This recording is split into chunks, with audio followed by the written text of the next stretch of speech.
什么品牌呀你？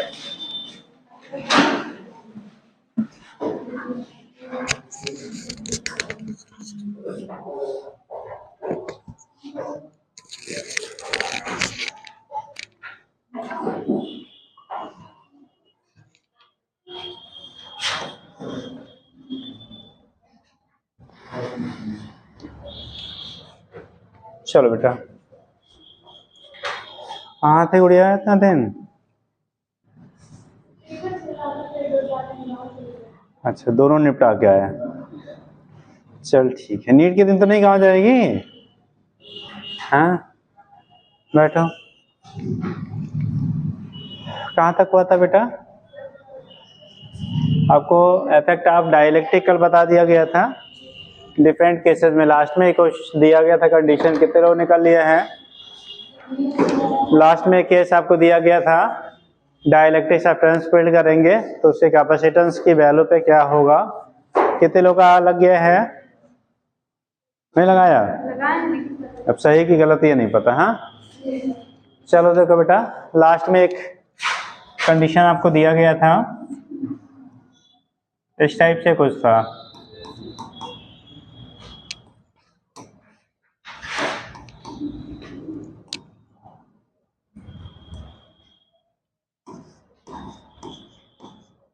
इसे K1 आपने कहा था, इसे K2 कहा था, इसे K3 लिया था। टोटल प्लेट एरिया A होता है, ऊपर वाला पोर्शन A/2 है, नीचे वाला पोर्शन A/2 है। सेपरेशन D था, this is D/2 and this is D/2। ये कंडीशन आपको दिया गया था। बोला गया था बेटा पूरा जो कैपेसिटर होगा उसका इक्विवेलेंट कैपेसिटेंस की वैल्यू क्या होगी। जो भी हमारा कैपेसिटर है तो उसका इक्विवेलेंट कैपेसिटेंस कितना होगा, वो वैल्यू हमें फाइंड आउट करनी है। इक्विवेलेंट कैपेसिटेंस की वैल्यू क्या करनी है आपको? फाइंड करनी थी C के बीच में। देखो जब करेंगे बेटा, ये दो एज सीरीज वाला होगा, ये उसके साथ एज क्या होगा? पैरेलल होगा। तो इसके लिए दिखाएंगे C = ε0 A/2 अपान D/2/K1। ठीक, आता है ना, T बाई जैसे K लिखते थे ना, तो T D/2 बाई क्या? K1 plus D/2 by K2। ये बाई D/2 कॉमन कर लो बेटा, तो ऊपर है ε0 A/2, नीचे D/2 बेटा कॉमन होगा 1 अपान K1। अरे एक पोर्शन अभी छूट रहा है, ये वाला पोर्शन का करोगे तो ε0 A/2 अपान D बाई कितना है? K3 है। ये हो गया plus ε0 A/2 upon D by कितना? K3। इसमें देखो क्या हो रहा है, 2 कैंसिल कर दो, यहाँ तो 2 कैंसिल हो जा रहा है, होगा ना, दोनों के बाई है, तो ये हो गया। और यहाँ वाला क्या है? K3 ऊपर जाएगा, 2 नीचे आ जाएगा। इनका एलसीएम अगर लेंगे आप, ε0 A अपान D, इसका एलसीएम हो गया बेटा K1 K2, ऊपर जाएगा K1 प्लस कितना? K2, और ये डायरेक्टली K3 ऊपर चला जा रहा है, K3 ε0 A/2D हो गया। ठीक, इनमें से K1 K2 ऊपर शिफ्ट हो जाएगा, तो जब ऊपर शिफ्ट करोगे तो आएगा K1 K2, या बाद में लिख लो ε0 A upon D, K1 K2 upon K1 plus कितना? K2 plus K3 ε0 A upon 2D। Common factor देखो ε0 A बाई D कॉमन है पूरे में, तो कॉमन करोगे ε0 A बाई D को कॉमन कर लो, ब्रैकेट में आएगा K1 K2 upon K1 plus K2 plus K3 by 2। ये आया। अगर आपने, कुछ लोग हो सकते हैं यहीं तक लगाए हों, कहाँ तक आया भाई? कितने लोगों का सही है? राइट वाले हाथ उठाओ। कहाँ तक किया था? यहाँ तक आया है और आगे तक ले गए?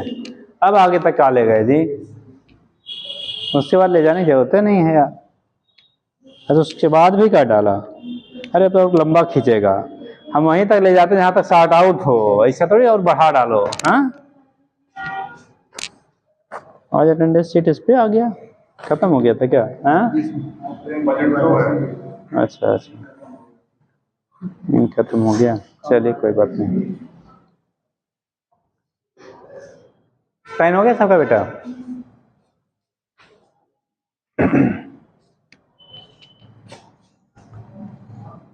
हो गया बेटा?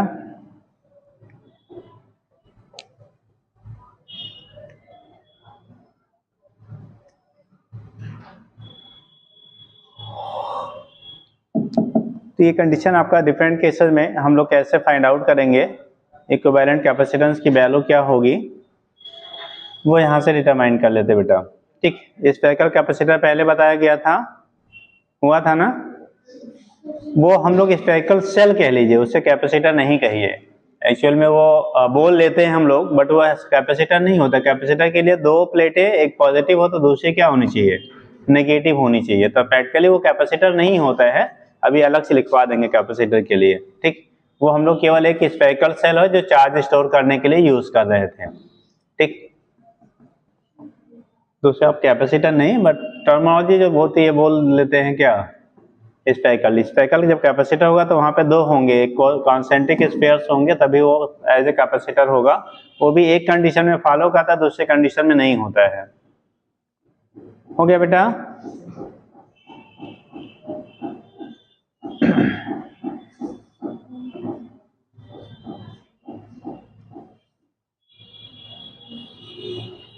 जल्दी करो।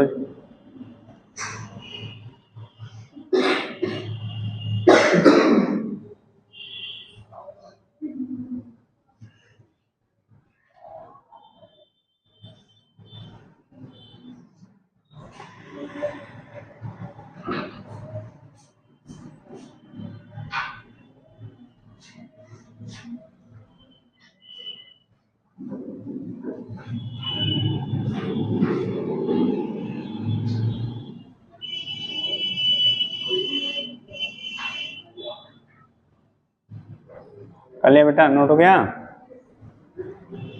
इसी पे कंडीशन बनता है बेटा कि अगर कोई भी कैपेसिटर है, उस पर आपने एक डाइलेक्ट्रिक सब्सटेंस इंट्रोड्यूस किया, मतलब उसको चार्ज किया, उसके बाद डाइलेक्ट्रिक सब्सटेंस इंट्रोड्यूस किया जा रहा है। इंट्रोड्यूस दो सिचुएशन में करते हैं, एक चार्जिंग के बाद बैटरी को रिमूव कर दिया, चार्जिंग के बाद क्या किया आपने, बैटरी को रिमूव कर दिया, उसके बाद फिर हम लोग डाइलेक्ट्रिक सब्सटेंस को इंट्रोड्यूस कर रहे हैं।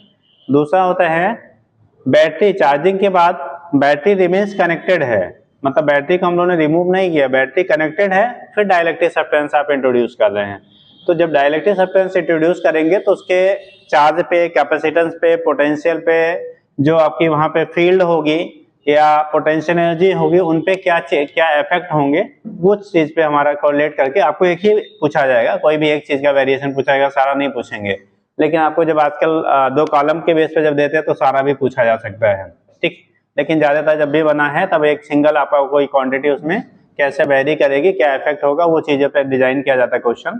तो हेडिंग कर लीजिएगा बेटा, हेडिंग करेगा variation of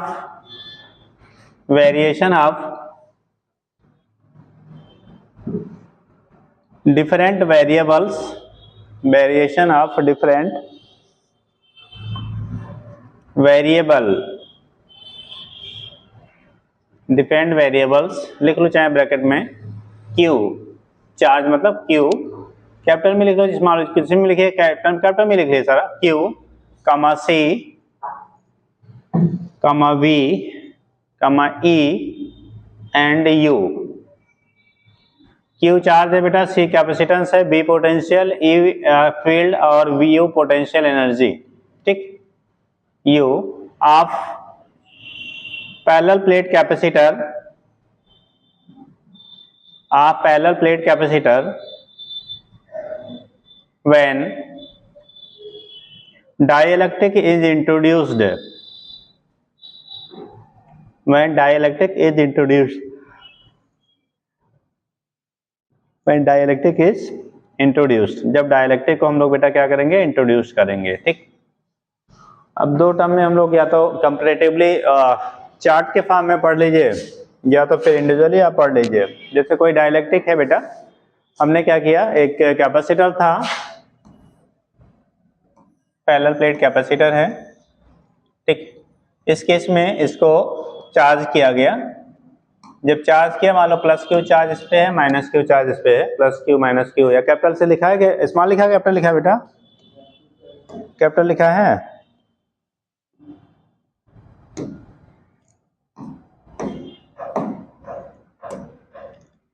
plus Q Q plus minus Q हुआ। इस समय इसका जो चार्ज है वो क्यू है बेटा, पोटेंशियल आपका क्या है V है, कैपेसिटेंस आपका C है और फील्ड आपका E है, पोटेंशियल एनर्जी U। ये इनिशियल वैल्यू दिया गया है जिसको किसी सोर्स के द्वारा हमने चार्ज किया। तो ये सिचुएशन आपका है, सपोज दैट एक बैटरी हमने लगाई इसमें और बैटरी से इसको बेटा चार्ज कर दिया, ठीक। चार्जिंग के बाद ये सिचुएशन आपको यहाँ से अराइज हो रहा था, बैटरी किससे जब इसको चार्ज किया गया तो ये कंडीशन आपको मिल रहा था, यानी charge Q, capacitance C, potential B, electric field E और पोटेंशियल एनर्जी U है। चार्ज करने के बाद आफ्टर चार्जिंग, ठीक, इसके जो प्लेटें हैं ना इनके बीच में बेटा डाइइलेक्ट्रिक सब्सटेंस इंट्रोड्यूस किया गया। अब डाइइलेक्ट्रिक सब्सटेंस इंट्रोड्यूस करने के हमारे दो तरीके हैं, एक बैटरी को रिमूव कर दो, मतलब डिस्कनेक्ट कर दीजिए यानी स्विच ऑफ कर दिया, ठीक। दूसरा तरीका है कि बैटरी को कनेक्टेड रखिए और फिर आप डाइइलेक्ट्रिक को इंट्रोड्यूस करिए, ठीक। तो हमारा पहला कंडीशन बनता है, फर्स्ट लिख लीजिए, after removing battery dielectric substance is introduced between plates of capacitor, यानी जो कैपेसिटर है बेटा उनके प्लेटों के बीच में डाइइलेक्ट्रिक भरा गया कब? बैटरी को डिस्कनेक्ट करने के बाद। बैटरी कनेक्टेड नहीं है, यानी कि बैटरी को हम लोगों ने डिस्कनेक्ट कर लिया। डिस्कनेक्ट करने के बाद इसमें अपने डाइइलेक्ट्रिक सब्सटेंस बेटा भर दिया। Suppose that dielectric constant K है, बाकी इसका जो भी आपका थिकनेस था, D था, एरिया प्लेट ये था, वो सब कुछ वही है। केवल एक डाइइलेक्ट्रिक सब्सटेंस यहाँ पे इंट्रोड्यूस किया, लेकिन बैटरी को डिस्कनेक्ट कर दिया है। मतलब बैटरी को रिमूव करने के बाद या कह लो स्विच को ऑफ करने के बाद हमने बैटरी को यहाँ पे एक डाइइलेक्ट्रिक सब्सटेंस को इंट्रोड्यूस किया बेटा। किसको? डाइइलेक्ट्रिक सब्सटेंस को इंट्रोड्यूस किया। तो बोला क्या जा रहा है, जब डाइइलेक्ट्रिक सब्सटेंस आप इंट्रोड्यूस करेंगे तो उस पे चार्ज की वैल्यू पे क्या इफेक्ट होगा, कैपेसिटेंस पे क्या इफेक्ट होगा, पोटेंशियल पे क्या इफेक्ट होगा, फील्ड पे क्या इफेक्ट होगा, पोटेंशियल एनर्जी पे क्या इफेक्ट होगा। इतनी चीजें हमें निकालनी है। ये हम लोगों ने इंट्रोड्यूस किया आफ्टर रिमूविंग द बैटरी, ठीक। तो जरा सुनेंगे बेटा, प्लेट एरिया तो वही रहेगा, चेंज नहीं हुआ ना, सेपरेशन वही रहा।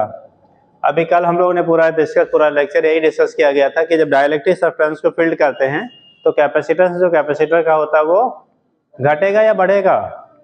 इंक्रीज कर जाता है। और जब हम लोग कंप्लीटली उसको फील्ड करेंगे बेटा, कैसे कर रहे हैं, पूरा उनके बीच का जो पूरा एरिया है, पूरा स्पेस है, वो पूरे को आप क्या कर रहे हो, डाइइलेक्ट्रिक सब्सटेंस से फील्ड कर रहे हैं। तो जब कंप्लीटली फील्ड करते हैं तो K टाइम्स आपका इंक्रीज कर जाता था।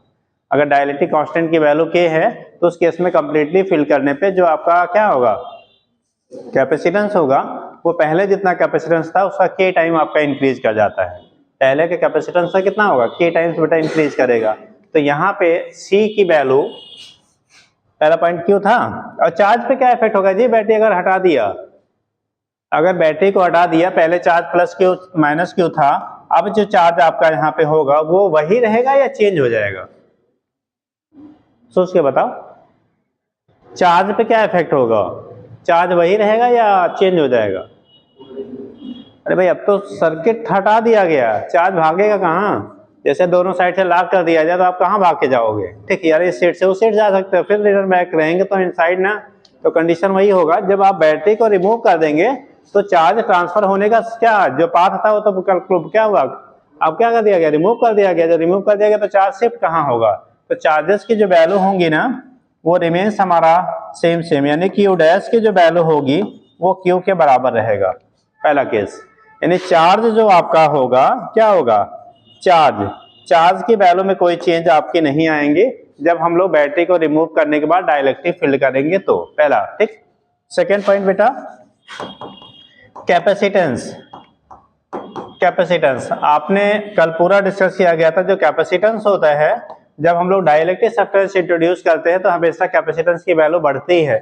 यहाँ पे जब पूरा पूरा आप फिल्ड करेंगे तो कैपेसिटेंस की वैल्यू k टाइम्स इंक्रीज कर जाता है। पहला केस आपने यही पढ़ा था, जब डाइलेक्ट्रिक को फिल्ड करते हैं तो कैपेसिटेंस की वैल्यू एयर कैपेसिटर के रिस्पेक्ट में k टाइम्स इंक्रीज कर जाता है, तो कैपेसिटर C डैश की जो वैल्यू होगी वो k इंटू सी हो जाएगा। ठीक, चार्ज की वैल्यू रिमेन सेम रह गया क्योंकि बैटरी को डिस्कनेक्ट कर दिया है बेटा, और जो कैपेसिटेंस है वो k इंटू सी हो गया। तीसरा पोटेंशियल है V। पोटेंशियल, जो पोटेंशियल आपका होगा, ठीक, पोटेंशियल की जो वैल्यू आपकी होती है, जब भी हम लोग डाइलेक्ट्रिक सब्सटेंस यानी मीडियम उसके बीच में भरते हैं तो पोटेंशियल की वैल्यू बढ़ेगी या घटेगी जी? घट जाती है, क्योंकि बैटरी को डिस्कनेक्ट कर दिया। अगर बैटरी को कनेक्टेड होता तो वो पोटेंशियल को मेंटेन रखता, नहीं बढ़ता नहीं, तब वो पोटेंशियल को मेंटेन रखता। क्योंकि सोर्स बैटरी थी, बैटरी अगर हमारी कनेक्टेड होती तो पोटेंशियल की वैल्यू वो मेंटेन रखती। ठीक, लेकिन चूंकि बैटरी को हमने रिमूव कर दिया है तो अब उस केस में जब डाइलेक्ट्रिक आप फिल करेंगे तो याद करो, कोई भी अगर चार्ज पार्टिकल किसी मीडियम में रखते थे तो उस केस में पोटेंशियल 1/k टाइम्स हो जाता था। तो यहाँ जब पोटेंशियल आप लेंगे तो पोटेंशियल की वैल्यू, क्योंकि वोल्टेज को मेंटेन करने वाला कोई नहीं है, तो उसका 1/k टाइम हो जाएगा। अब पोटेंशियल के साथ साथ मीडियम में इलेक्ट्रिक फील्ड इंटेंसिटी भी क्या होती है? 1/k टाइम्स हो जाता है, यानी k टाइम्स घट जाता है। तो फील्ड जब लिखेंगे इलेक्ट्रिक फील्ड, चौथा पॉइंट होगा बेटा, इलेक्ट्रिक फील्ड आप लिखोगे, इलेक्ट्रिक फील्ड की जो वैल्यू आपकी आएगी आल्सो डिक्रीजेज बाय क्या? अरे आपने पढ़ा था जब एयर या वैक्यूम में होता 1/4 Q बाई आर स्क्वायर, और जब मीडियम में लेते थे 1/4 Q K into Q by R square होता था, तो 1/k टाइम्स आपका हो जाता है। ठीक, तो यहाँ पे आ जाएगा E अपान कितना? K। अब लास्ट कंडीशन है potential energy. Potential energy half CV square के बराबर होता है। पोटेंशियल एनर्जी की वैल्यू कितनी होती है? हाफ CV स्क्वायर के बराबर होता है।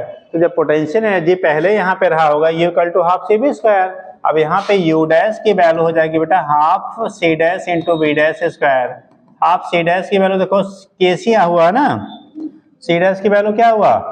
K टाइम्स बढ़ गया, तो ये हो गया K into C into V dash की वैल्यू B/K का होल स्क्वायर। ठीक, क्योंकि U की वैल्यू कितना होता है? U equal to half CV square होता है। तो इस केस में क्या होगा, यहाँ से स्क्वायर करोगे half KC into V square by K square, तो एक के यहाँ से क्या होगा? कैंसिल, पावर एक घट जाएगा, तो बचेगा कितना? Half CV square by K, और हाफ CV स्क्वायर की वैल्यू कितनी है? U के, तो U डैश की जो वैल्यू होगी U बाई K हो जाता है। यानी कि अगर हम लोग डाइलेक्ट्रिक सब्सटेंस को फिल्ड कर रहे हैं कैपेसिटर के प्लेटों के बीच में, कब? आफ्टर रिमूविंग द क्या? बैटरी को हटाने के बाद अगर हम लोग बेटा इंट्रोड्यूस करते हैं तो ये जो क्वांटिटी हमारी है, वेरिएबल जो आपके हैं ये क्वांटिटीज, इनमें ये चेंजेस आएंगे। ठीक, तो बैटरी हटा के इंट्रोड्यूस करेंगे तो केवल चार्ज की वैल्यू सेम रहेगी, बाकी फैक्टर्स हमारे वेरी करेंगे। ठीक, और जब बैटरी कनेक्टेड रहेगा तो पोटेंशियल सेम रहेगा, बाकी फैक्टर हमारे वेरी करेंगे। ठीक, तो पहला केस लिख लिए, क्या लिखा? After removing battery dielectric substance is introduced between plates of capacitor, ये फर्स्ट केस बनेगा बेटा। ठीक, नोट कर लीजिए। आपको सारा नहीं पूछा जाएगा, एक ही आएगा। अगर कॉलम वाला वो उसमें हो गया तो सारे क्वांटिटी पूछ सकते हैं, क्योंकि एक आपके क्वेश्चन का वो भी पैटर्न अब आ गया, पहले नहीं हुआ करता था, पहले IT वाले ही पूछते थे, लेकिन अब नीट वाले भी वही पूछने लगे। ठीक, पहले नीट में कॉलम वाला बायोलॉजी में खाली आता था, A और B को मैच कराने वाला, अब यहाँ भी पूछा जाने लगा। ठीक,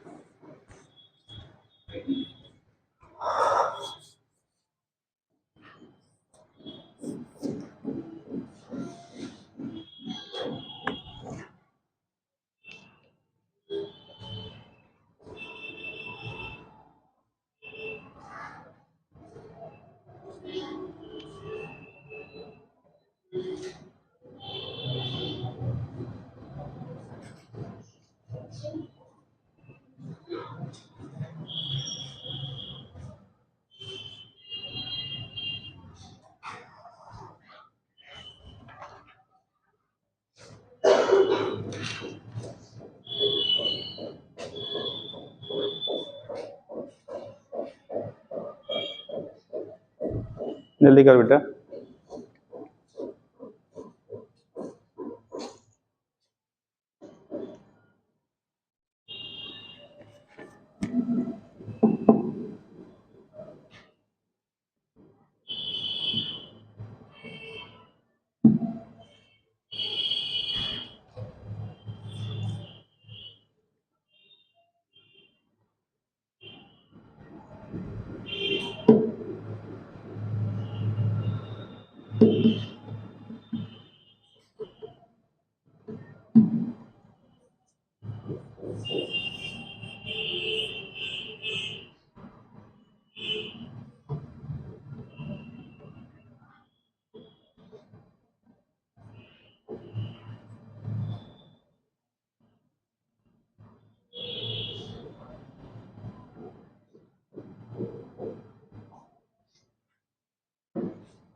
ओके बेटा।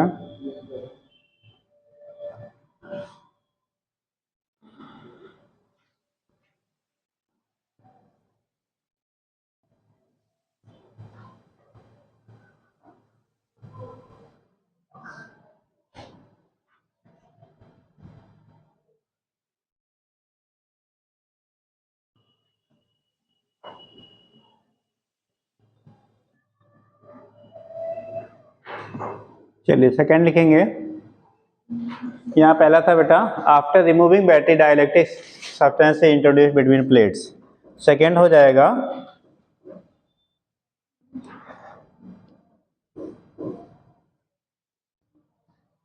batteries remains connected and dielectric substance is introduced between plates of capacitor। ठीक, batteries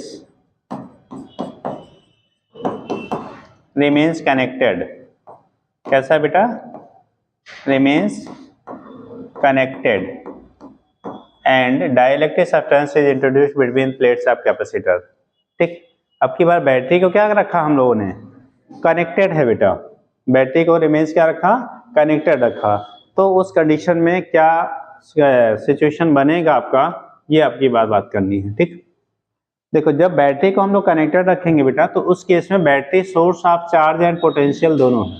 ठीक, तो चूंकि उस केस में सी की वैल्यू जो होगी के टाइम बढ़ जाएगा, और हम जानते हैं पोटेंशियल, अगर बैटरी कनेक्टेड है पोटेंशियल की वैल्यू वो मेंटेन रखेगा, पोटेंशियल की वैल्यू क्या रखेगा, वो मेंटेन रखेगा। तो जब पोटेंशियल की वैल्यू को मेंटेन रखेगा, तो पोटेंशियल मेंटेन होने की वजह से किसकी वैल्यू, पोटेंशियल की वैल्यू मेंटेन होने की वजह से, ठीक, Q बराबर C भी होगा, C की वैल्यू बढ़ रही है, V सेम है, इसका मतलब Q की वैल्यू क्या करेगा, K टाइम्स बढ़ जाएगा। अरे Q इक्वल टू C भी होता है ना, Q इक्वल टू कितना है बेटा, C भी, तो Q डैश की value C dash into B dash हो जाएगा, Q डैश की वैल्यू क्या होगा, C dash into B dash होगा। यहाँ स्पेस कम पड़ जाएगा, चला ले काम।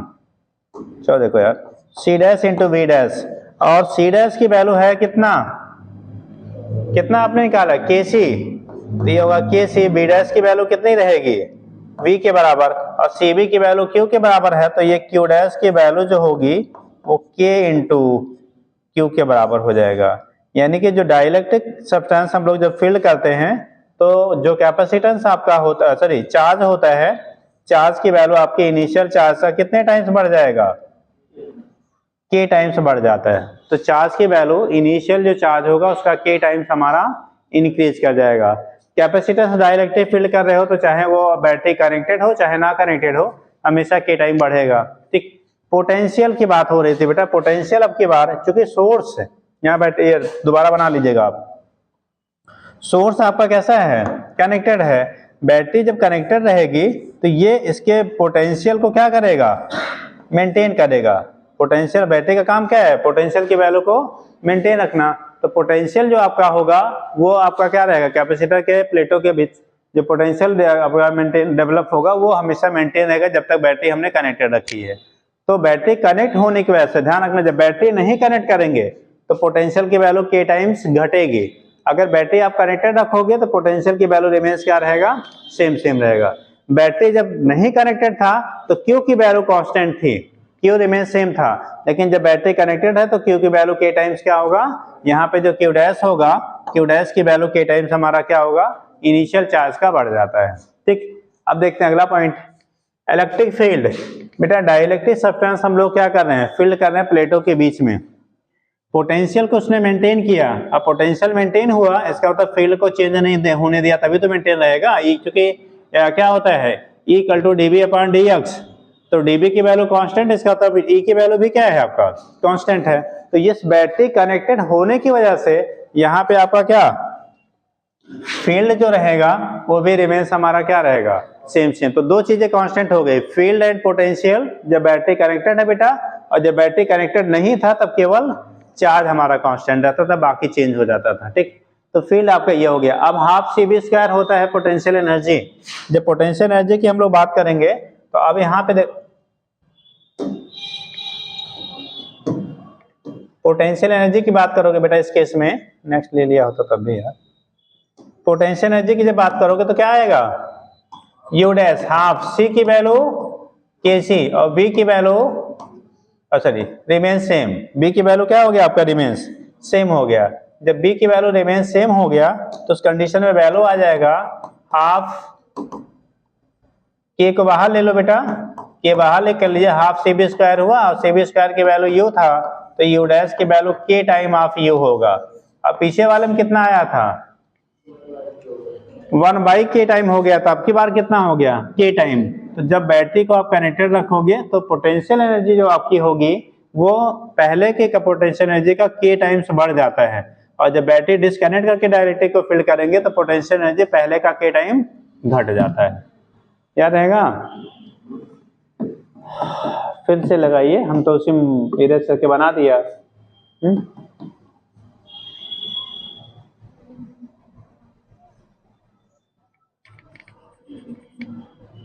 एक बार घर पे फिर से अपने रियलाइज कर लीजिएगा, ठीक, नहीं तो अभी यहाँ तो बदल रहा है, वहाँ पता है कुछ और ही बदल जाएगा। ठीक, तो घर पे एक बार सोच के क्यों कैसे हो रहा है, आपको कारण बता दिए हैं, एक बार अपने से एक बार फिर से कर लीजिएगा। ठीक,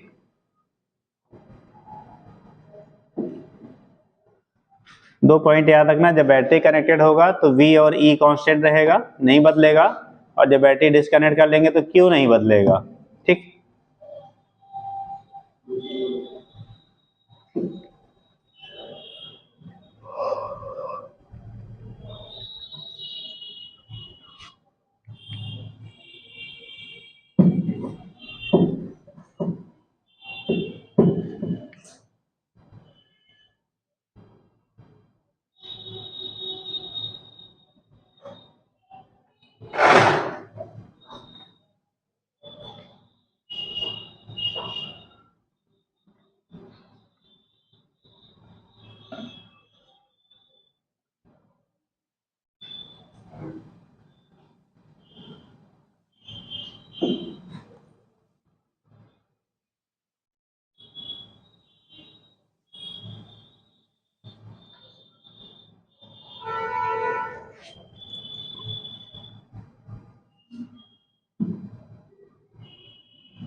हो गया।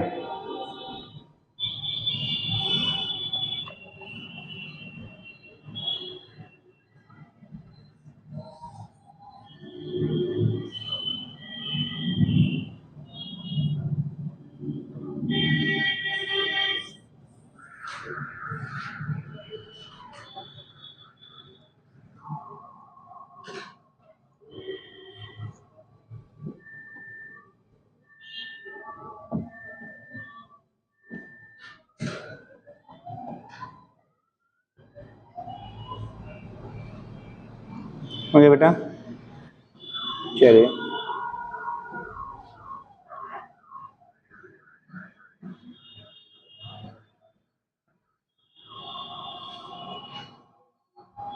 नेक्स्ट आप लिख लीजिएगा स्फेरिकल कैपेसिटर।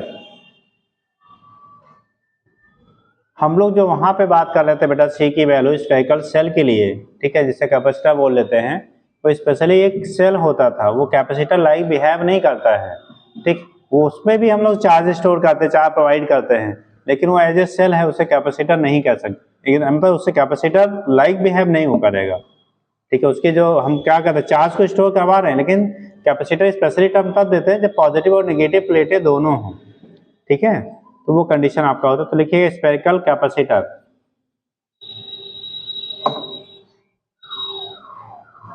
लिखना है, बोले बेटा इसमें दो कॉन्सेंट्रिक आपका क्या होंगे, स्फीयर्स यूज किए जाएंगे। तो लिखिएगा, देखिए इट कॉन्सिस्ट मतलब मिल के बने होते हैं। It consist of to concentric conducting spheres of radii, concentric conducting spheres of radii A and B, concentric conducting spheres of radii A and B, चाहे आप लिख लेना A छोटा अंदर वाले का है, B बाहर वाले का, A लेस देन B लिख लीजिए वहीं, क्योंकि उसी के अकॉर्डिंग हम लोग ये क्वेश्चन लिखेंगे। A लेस देन B, ठीक है। इनर स्फीयर, आगे लिखो, inner sphere is given a charge plus q, inner sphere is given a charge plus q, inner sphere is given a charge plus q, while outer sphere is earthed,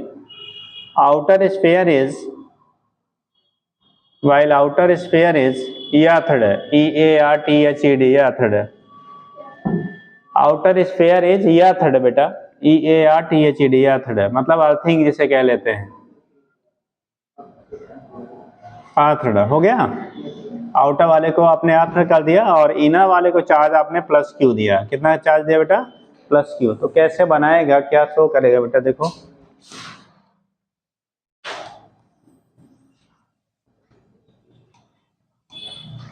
ये outer वाला था, ये inner वाला है। इसकी radius आपने ए लिया, इसकी रेडियस आपने बी लिया, लिखा गया ए लेस देन क्या है, बी है, जैसा डायग्राम में दिख रहा है। बोला कि बेटा बाहर वाले को, आउटर वाला जो स्फीयर था, इसको अर्थिंग कर दिया गया। This is the symbol of earthing, ये अर्थिंग का सिंबल होता है बेटा, इसको हमने अर्थ कर दिया, ठीक। जिस सरफेस को आप अर्थ करेंगे, ठीक है, वहां पे जो भी चार्ज या पोटेंशियल होगा न्यूट्रलाइज हो जाता है, जीरो हो जाता है।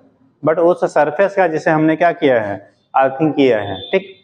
तो कंडीशन क्या होगा, अंदर वाले चार्ज कितना दिया, अंदर वाले को चार्ज बोल रहा है कितना दिया, प्लस क्यू। तो जब प्लस क्यू चार्ज इसको देंगे बेटा, प्लस क्यू चार्ज देंगे, तो बाहर वाला सरफेस तो हमारा क्या है, न्यूट्रल हो गया। लेकिन इस प्लस क्यू चार्ज की वजह से, इस प्लस क्यू चार्ज इस अंदर वाले सरफेस पे क्या करेगा, डिस्ट्रीब्यूट करे हो जाएगा यूनिफॉर्मली। तो इसकी वजह से जो हमारा इस आउटर स्फीयर है, उसका इनर जो सरफेस होता है ना, उस पर ड्यू टू इंडक्शन उतना ही नेगेटिव चार्ज क्या होगा, डेवलप हो जाएगा। किसकी वजह से, इंडक्शन कहते हैं उसी को। तो इंडक्शन की वजह से इनर वाला जो आपका स्फीयर था, जितना चार्ज है उतना आउटर स्फीयर पे भी हमारा चार्ज यहाँ पे डेवलप हो जाता है। इनर सरफेस पे होगा, ध्यान रखिएगा, इनर सरफेस पे जितना हमारा चार्ज अंदर वाले स्फीयर पे था, उतना ही चार्ज आपका वहां पे डेवलप हो जाता है। इस डेवलप होने की वजह से, ठीक, एक पॉजिटिव प्लेट हो गया, दूसरा कैसा हो गया, निगेटिव हो गया। तो ये पॉजिटिव नेगेटिव मिलके काम करने लगता है, यानी बिहेव करने लगता है एज ए कैपेसिटर। बिहेव क्या करेंगे, एज ए कैपेसिटर। लेकिन ध्यान रखना, जब हम लोगों ने अर्थिंग आउटर वाले को किया है, तो दोनों पे चार्ज जो इंड्यूस होगा वो इक्वल एंड अपोजिट रहेगा, ठीक है, एक पे पॉजिटिव, दूसरे वाले पे उतना ही नेगेटिव आएगा। लेकिन जब अर्थिंग हम लोग इनर वाले पे करते हैं और आउटर वाले को चार्ज देते हैं, तब वहां पे इंडक्शन से जो चार्ज अमाउंट डेवलप होगा, वो वैल्यू डिफरेंट आपका होगा जो चार्ज हम बाहर वाले को प्रोवाइड करेंगे। तो इसीलिए कहा जाता है, वहां पे हम ट्रीट कर लेते हैं, बट वो एज ए कैपेसिटर परफेक्टली नहीं काम करता, क्योंकि आपको कैपेसिटर की डिफिनीशन आपने लिखा था इक्वल एंड अपोजिट चार्जेस। दोनों प्लेटों पे कैसे होने चाहिए, इक्वल एंड अपोजिट चार्जेस अगर आपके लाई कर रहे हैं, जितना पॉजिटिव उतना ही निगेटिव, तब वो एज ए कैपेसिटर बिहेव करता है। ठीक है, तो फिलहाल फार्मूले में हम लोग लिख लेते हैं। तो यहाँ पे जब लिखेंगे, अगर पोटेंशियल डिफरेंस निकालोगे बेटा, पोटेंशियल डिफरेंस बिटवीन स्फीयर्स अगर आप निकालोगे तो दोनों स्फीयर के सरफेसेस पे जो पोटेंशियल है उनका आप डिफरेंस निकाल लो।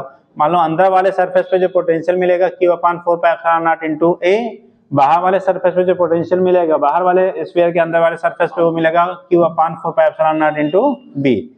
दोनों का अगर डिफरेंस निकालेंगे Q/4πε0 कॉमन होगा, 1/a माइनस 1 क्या हो जाएगा, b के बराबर होगा। और हम लोग पढ़े हैं C=Q क्या होता है, b होता है। अब उस फार्मूले पर आप रख दीजिए तो वहां से कैपेसिटेंस की वैल्यू ए बी के टर्म में हमें मिल जाता है। ठीक, तो दिखाएंगे क्या,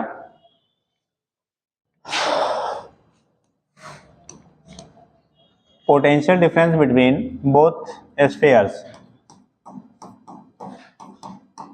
potential difference between both spheres. तो डेल्टा वी की वैल्यू जो आएगी बेटा, डेल्टा वी लिख लो, बी लिख लो, ये इसके सरफेस पे पोटेंशियल आएगा 1/4πε0, कैपिटल क्यू लिखा है, स्मॉल Q/A। दूसरे वाले चार्ज चूंकि निगेटिव डेवलप हो रहा है, यहाँ वाले चार्ज कैसा है, ये -Q आपका डेवलप हो रहा है, तो उस केस पे हो जाएगा प्लस माइनस माइनस हो जाएगा 1/4πε0 Q बाई कितना B। देखो इनमें 1/4πε0 दोनों में कैसा है, कॉमन है, तो कॉमन हो जाएगा तो आ जाएगा 1/4πε0 Q by A minus Q by Q भी कॉमन कर लो, Q भी कॉमन कर लेते बेटा, अच्छा अब अगले में ही ले लेते हैं, Q/4πε0 ब्रैकेट में आ गया 1 क्या A माइनस 1/B, या एलसीएम लेंगे तो A भी हो जाएगा, तो क्या B माइनस A हो जाएगा। इससे लिख सकते हैं Q/4πε0, एलसीएम हो गया बेटा A B, ऊपर हो गया B माइनस A। ये हमारा V की वैल्यू या डेल्टा B जो पोटेंशियल डिफरेंस उनके बीच में डेवलप हो रहा दोनों प्लेटों को। ठीक है, यहाँ B से ही दिखा लीजिए, यहाँ पे हम लोग डेल्टा नहीं यूज करते, फिलहाल वो पोटेंशियल डिफरेंस है दोनों के बीच में, तो वो कंडीशन आपका होगा। तो ये वैल्यू हो गया। अब कैपेसिटेंस C=Q बाई क्या होता है, B होता है, since C=Q by B, Q की वैल्यू जो आपकी होगी, आपका यहाँ लिखेंगे Q/4πε0 B माइनस A अपान कितना है बेटा A B। देखो Q कैंसिल, नीचे वाला फैक्टर कहाँ जाएगा, ऊपर शिफ्ट हो जाएगा, तो कैपेसिटेंस आएगा 4πε0 AB अपान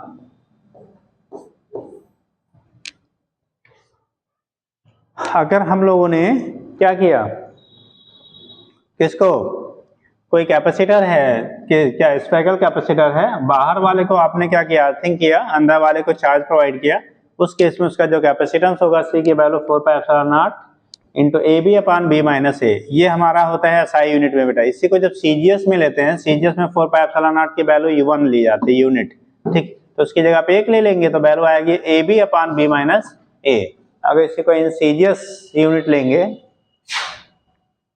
इन किस में CGS सिस्टम या CGS यूनिट में लेंगे तो C की वैल्यू होगी, इसकी वैल्यू आप 1 की क्या 1/4πε0 की वैल्यू 1 ले लेते हैं, तो वैल्यू 1 हो जाएगा, तो आएगा बेटा AB अपान B माइनस क्या A। लेकिन ये जब CGS में लेंगे तब, ठीक है, तो दिखा दीजिएगा क्या, कुछ क्या लिखा है आपने, कुछ लिखा था, अर्थिंग वर्थिंग कर लिया, चलिए तब फिर नोट कर लीजिए।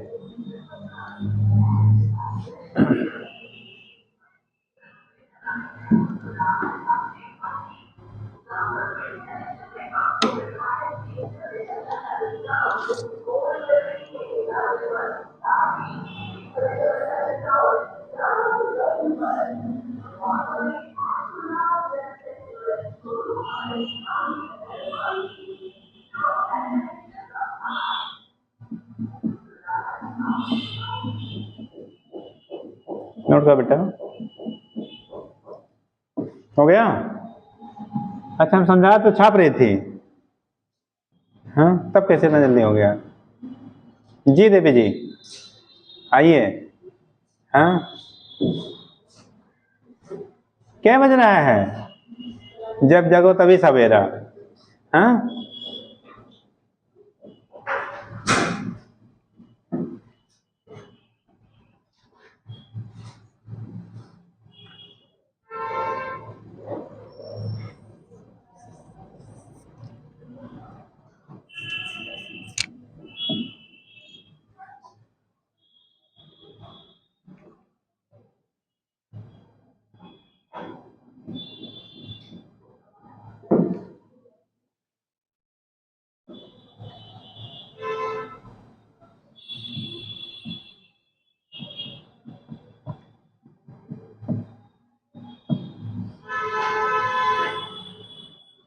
यहीं पे नोट करने के बाद लिख लिया, सेकंड पॉइंट बना लेना।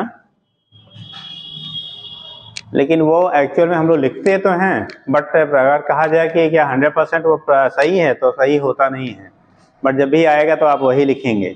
ठीक, तो लिखेंगे। हो गया ये, जल्दी करिए।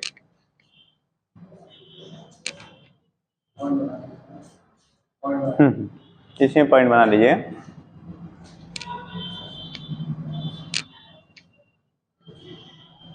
बोले बेटा, लिखना इफ outer sphere is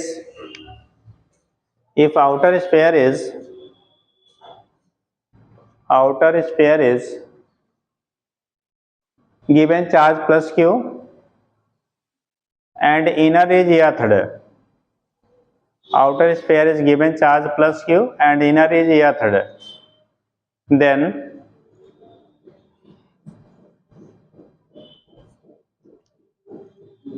देखो, अब इनर स्फीयर पे जब हम लोग करेंगे अर्थिंग बेटा, तो उस केस में जो चार्ज इंड्यूस होगा ना, क्यू डैश की वैल्यू, यानी कि जो माइनस क्यू इंड्यूस होगा इनर वाले स्फीयर पे, उसकी वैल्यू आएगी Q into minus Q into A by B.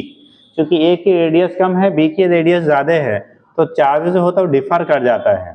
ठीक, लेकिन होता क्या है, हम लोग ये कंसीडर करते हैं ना कि इन ए और बी की वैल्यू वेरी स्मॉल है, और जब वेरी स्मॉल होता है तो लगभग मान लिया जाता है चार्ज की वैल्यू लगभग क्या रहेगी, सेम, वही मान के फार्मूला हम लोग बनाते हैं। बट अगर आपको उनके ए और बी के बीच के डिफरेंसेस ज्यादा हैं, तो उस केस में आपको जो क्या होगा, चार्जेस होंगे वो डिफरेंट होते हैं। ठीक, अब ऐसे प्रैक्टिकली तो हमेशा डिफरेंट होते हैं, लेकिन जब आपका डिफरेंसेस बहुत कम होता है तो उसे हम लोग इग्नोर कर लेते हैं। तो उसी के बेस पे आपको फार्मूला दिया जाता है। तो नीचे क्या लिखा बेटा, देन इंड्यूस चार्ज ऑन, लिख लिया, induce charge on inner sphere, induce charge on inner sphere पे क्या चार्ज इंड्यूस होगा, induce charge on inner sphere, नीचे लिखिएगा, क्यू डैश की वैल्यू होगी बेटा minus Q into A by B. Q dash की जो वैल्यू होगी minus Q into A by B, ये होता है क्यू डैश।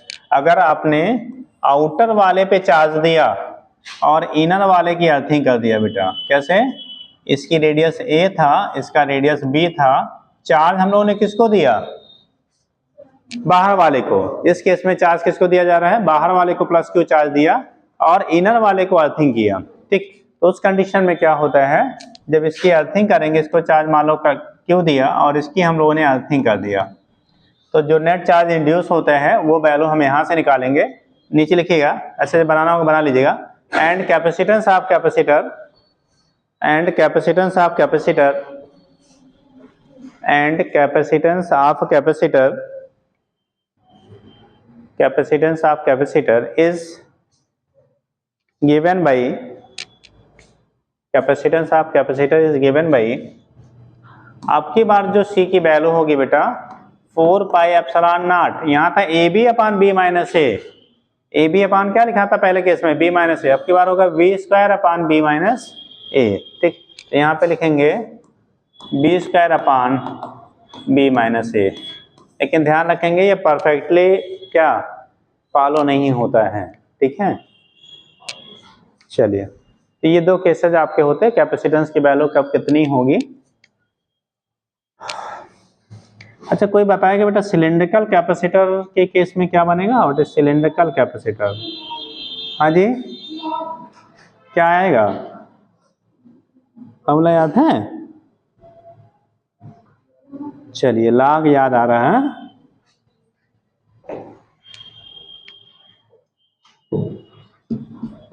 अगला पॉइंट कर लीजिएगा, हो गई है। Cylindrical capacitor, cylindrical capacitor, cylindrical capacitor.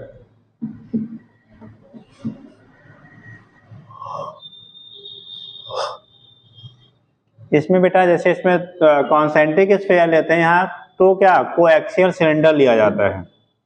दो क्या लेंगे आप, कोएक्सियल सिलेंडर लेते हैं। तो लिख लीजिएगा it consist of two, it consist of two coaxial, कहाँ गया अटेंडेंस शीट बेटा, कहाँ तक पहुँचा? अच्छा हो गया सबका, कोई बच्चा तो नहीं है? अटेंडेंस लगा लिया?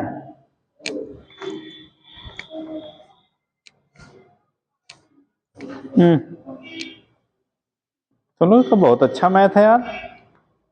13 के बाद 19, 6 लोग कहाँ चले गए? सभ्या मौर्य, कौन आप?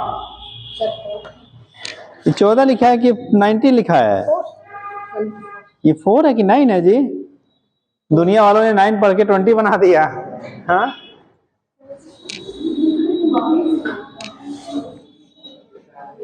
ऐसा लिखा कर जो साफ हो यार, हम ही लोग गंदे लिखते, कम से कम तुम लोग साफ लिखा कर। हाँ है ना, नीचे वाले को देखना चाहिए। अरे तो यहाँ ये 19 हो गया, तो अगला वाला क्या 21 कर दिया है?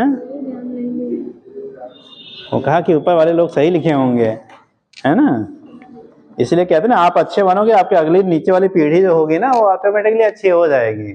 तो सबसे बड़ा कर्तव्य उसी का होता है, मेहनत उसी करना पड़ता है जो पहला वाला घर में अच्छा बनता है। ठीक, तो अगर आप पहले ऐसे दायित्व में हैं तो आपके लिए कुर्बानियां ज्यादा देनी पड़ेंगी, है ना। चलो देखो हो गया बेटा। तो क्या लिख रहे थे, consist of two coaxial, coaxial आपके कॉन्सेंट्रिक नहीं कहेंगे, coaxial cylinder, coaxial cylinders of radii A and B, coaxial cylinders of radii A and B, bracket में लिखना कौन, ए लेस देन बी, मतलब आउटर वाला बी है, इनर वाला ए है। ठीक, देखिए inner cylinder is given a charge, inner cylinder, inner cylinder is given a charge, inner cylinder is given a charge plus q, inner cylinder is given a charge plus q, while outer cylinder is earthed, while outer cylinder is earthed, outer cylinder is earthed, हो गया, outer cylinder is earthed। लिखना if common length of cylinder is L, common length मतलब दोनों की लंबाइयां जो common portion की, common जितना रहेगा वही आपको कैपेसिटर फॉर्मेशन में पार्टिसिपेट करेगा। जैसे एक बहुत बड़ा ले लो, एक छोटा सा ले लो, तो वो छोटे वाले का जो लेंथ होगा ना वही केवल कोरिलेट करेगा क्या कैपेसिटर जैसे बिहेव करने के लिए, बाकी वाले का नहीं। तो कॉमन लेंथ मतलब जो दोनों में बराबर है। ठीक, तो common length is small L ले लो, common length is small L. Then अब हम लोग क्या कर रहे हैं बेटा, दो कॉन्सेंट्रिक सिलेंडर ले रहे हैं,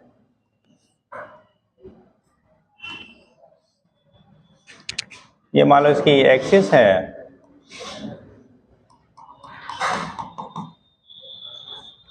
ठीक,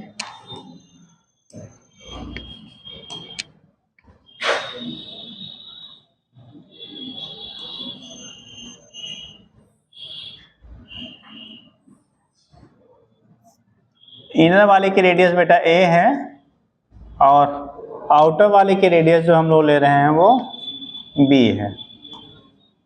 इनर वाले की रेडियस ए है, आउटर वाले की रेडियस क्या है आपका, बी है।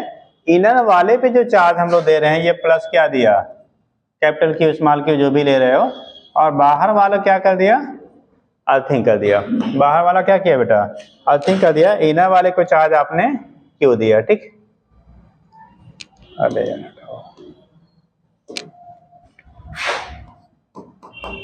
इनर वाले को चार्ज क्यों दिया, बाहर वाले की आपने अर्थिंग कर दिया। इस कंडीशन में इसका जो इंडक्शन की वजह से, किसकी वजह से, इंडक्शन की वजह से जो चार्ज यहाँ दिख रहा है, कैपिटल क्यू हमने लिखा है बेटा, यहाँ चार्ज कितना दे दिया, क्यू, कैपिटल क्यू ले लो, स्मॉल क्यू ले लो, प्लस क्यू दिया। तो इसके इंडक्शन की वजह से इसके इनर सरफेस पे जो चार्ज डेवलप होगा वो क्या आएगा, माइनस क्यू आएगा। क्या होगा, माइनस क्यू आएगा। तो उस केस में बोला क्या जाता है बेटा कि इसका जो बिहेवियर आपका होगा वो एज ए क्या, कैपेसिटर होगा, ठीक है, सिलेंड्रिकल कैपेसिटर। और जब कैपेसिटेंस लिखेंगे हम लोग, क्या लिखेंगे, इसका कैपेसिटेंस लिखेंगे। अगर इसकी कॉमन लेंथ, मतलब दोनों की जो लंबाई है, ये एल लिया आपने, कॉमन लेंथ विल भी कितना है, एल है, यानी कि दोनों इनर और आउटर जो सिलेंडर है उनका कॉमन पोर्शन जो लंबाई का है वो एल है। तो वहां सी की वैल्यू होता है 2 pi epsilon naught into L log e, ठीक, log base e into B by A. तो ये कंडीशन आपका होता है log ई, स्टैंडर्ड लगाती है, ठीक, तो log ई, ठीक, बेस आपका ई है इंटू बी बाई ए। तो उसके बेस में हम लोग दिखाते हैं सी की वैल्यू क्या होगी। तो सिलेंड्रिकल कैपेसिटर का जो कैपेसिटेंस होता है C equal to 2 pi epsilon naught into L upon log base e into B by A. ये कैपेसिटेंस होता है हमारा सिलेंड्रिकल कैपेसिटर का, ठीक है। तो बहुत एक्सप्लेनेशन आपके यहाँ ना पूछा जाना है ना, तो है, तो लिख लेंगे C equal to 2 pi epsilon naught into L upon log e base B by A. तो ये कहलाता है बेटा हमारा क्या, कैपेसिटेंस होता है जब सिलेंड्रिकल की बात करते हैं।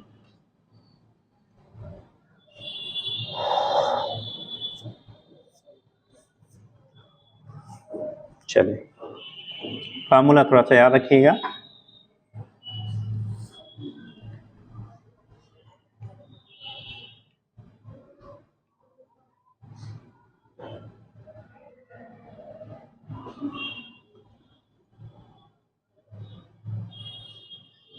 ओके बेटा,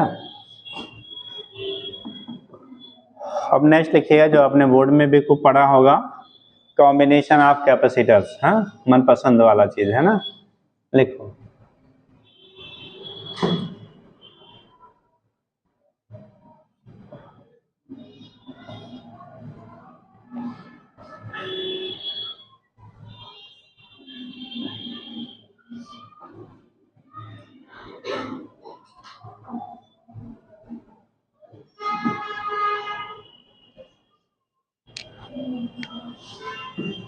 ओके बेटा, लिखना कॉम्बिनेशन ऑफ कैपेसिटर्स है, उसको अपने ग्रुपिंग ऑफ कैपेसिटर भी बोलते हैं, ठीक।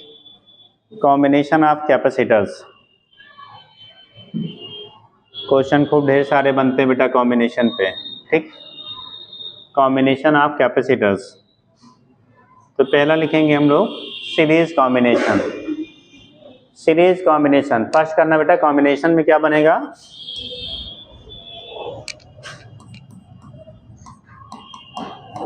कॉम्बिनेशन ऑफ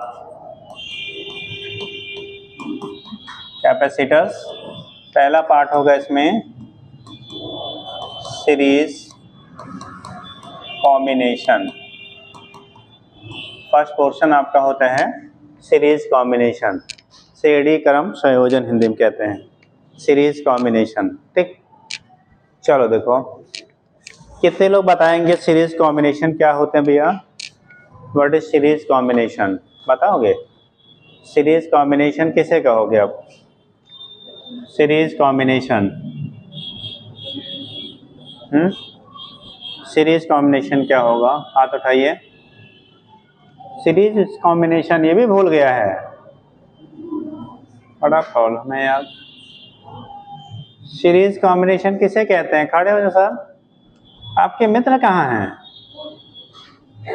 अरे आपके भाई साहब, भाई कहने के लिए, हाँ हाँ, नहीं जानते, रहते एक रूम में है, सुने हैं, हाँ, अच्छा अगल बगल में है। अब ये या तो तुम झूठ बोल रहे हो या तो वो झूठ बोल रहे हो। अब एक दिन बोल रहे थे ना दोनों साथ रहते हैं, हाँ? अब हो सकता आप ही सही बोल रहे हो, हम ये नहीं कह रहे आप गलत बोल रहे हो, तो आपके मित्र झूठ बोल रहे होंगे, हाँ? वो झूठ बोलता है, चलिए ठीक। फिलहाल आप बताइए सीरीज कॉम्बिनेशन क्या होता है?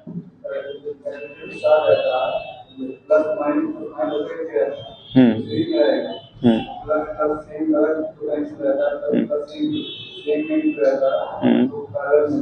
अच्छा, पहले सीरीज में क्या चीज कांस्टेंट रहता है? हाँ, सीरीज में कब सभी कैपेसिटर के थ्रू कोई ऐसी क्वांटिटी। अच्छा, तो ऐड होता तो कांस्टेंट कैसे रहेगा जी? भाई जो चीज ऐड होता तो घटता बढ़ता है ना। अच्छा बैठ, चलिए इन्होंने बताया बेटा सीरीज कॉम्बिनेशन में जो होता है, जो प्लेटें होती हैं कैपेसिटर की वो अल्टरनेटली कनेक्टेड होती हैं। मतलब फर्स्ट कैपेसिटर का नेगेटिव प्लेट दूसरे के पॉजिटिव से, दूसरे का नेगेटिव तीसरे के पॉजिटिव एंड सो ऑन। और चार्जेस सभी कैपेसिटर्स पे जितने भी सीरीज में रहेंगे वो सेम सेम रहेंगे। चार्ज की जो वैल्यू होती है सारे कैपेसिटर्स की प्लेटों पे मैग्नीट्यूड में सेम सेम रहता है, ठीक। तो जितना एक पे है उतना ही दूसरे पे होगा, उतना तीसरे पे होगा। यहाँ पे पोटेंशियल जो आप अप्लाई करेंगे सोर्स से वो सब डिवाइड होता है।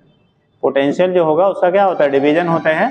पोटेंशियल जो आप सोर्स से देंगे वो अलग अलग कैपेसिटर के थ्रू आपका डिवाइड होगा। अगर कैपेसिटर डिफरेंट क्या कैपेसिटेंसेस के हैं तो उस कंडीशन में पोटेंशियल की वैल्यू सभी के थ्रू डिफरेंट डिफरेंट होगा। अगर कैपेसिटेंसेस सेम मैग्नीट्यूड के हैं तो पोटेंशियल डिफरेंस सभी के थ्रू सेम होगा, लेकिन उन सभी का सम जो होगा वो एक्सटर्नल सोर्स के पोटेंशियल के बराबर होगा, ठीक। तो कंडीशन क्या बनता है बेटा, हमने क्या ले लिया, मान लो यहां लेते हैं बेटा,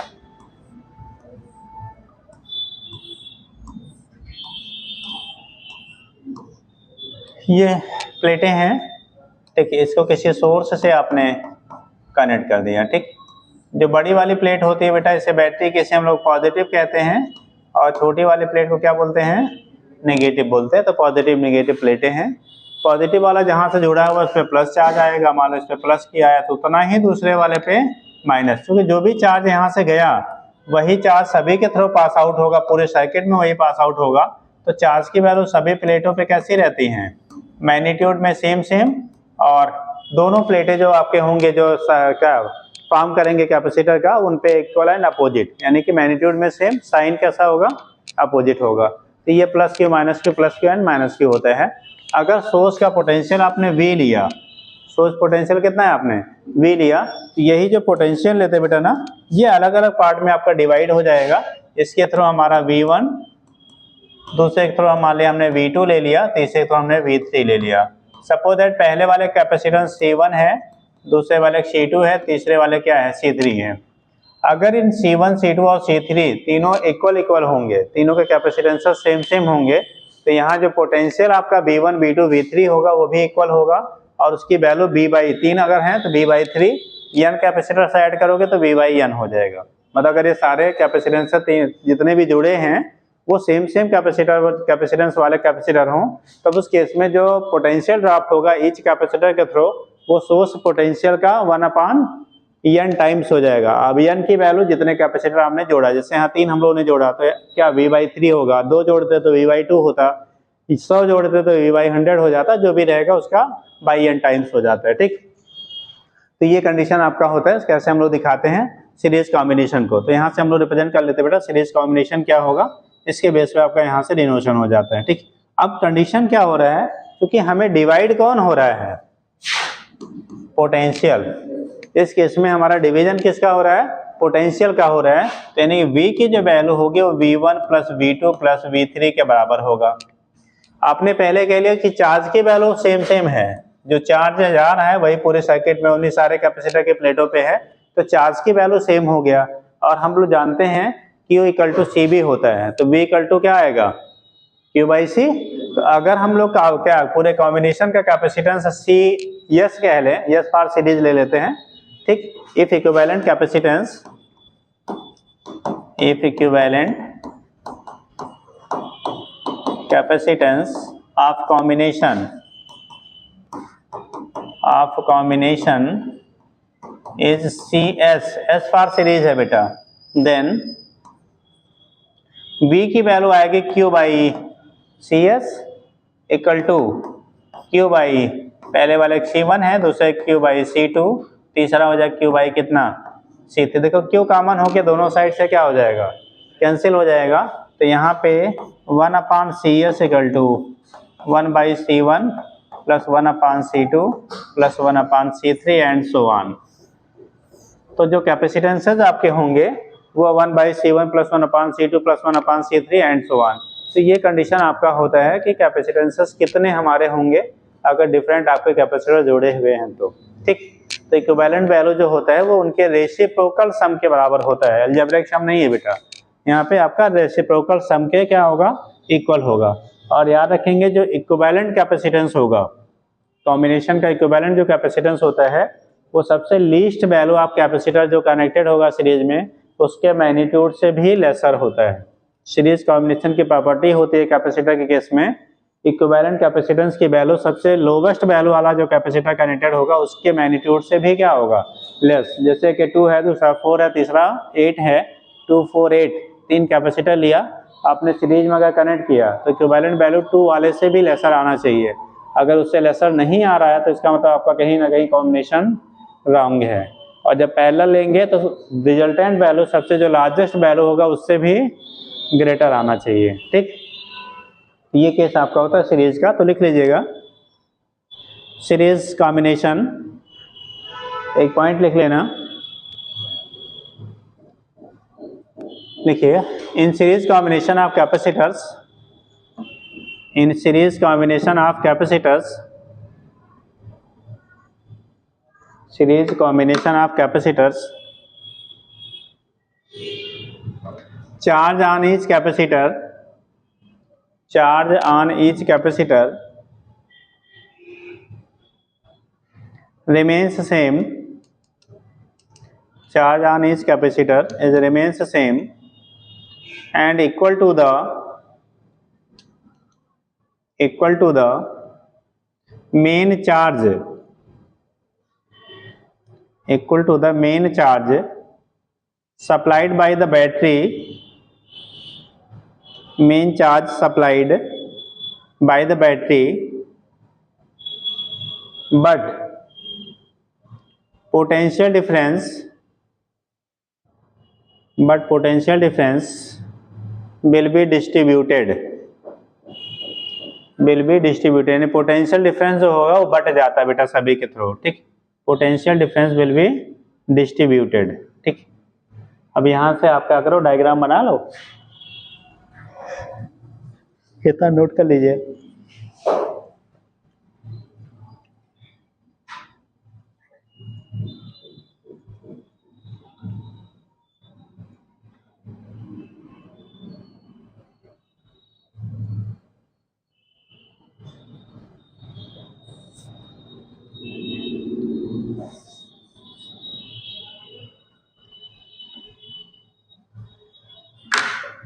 जल्दी करिए।